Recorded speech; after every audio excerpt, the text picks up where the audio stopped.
先深耕我們的一個4件教育的推廣，在培育青農以及青少年社區還有城鄉資源的結合上面呢，非常的用心。再次恭喜我們曾芊芊。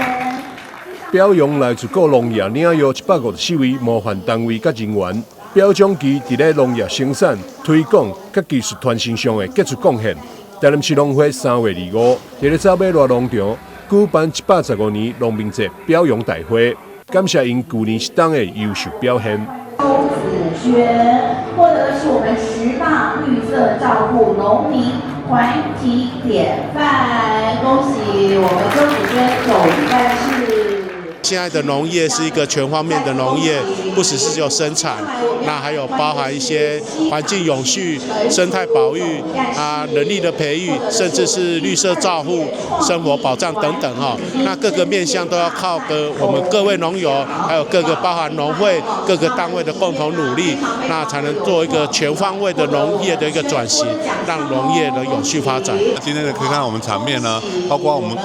不管是金融、水利、青農等等。這些在專業領域上呢，一些農友們得到一些這次的殊榮。那我們很感謝呢，經過我們這些農會、農政單位的努力下，不管是從我們金融換款，從我们的一些那個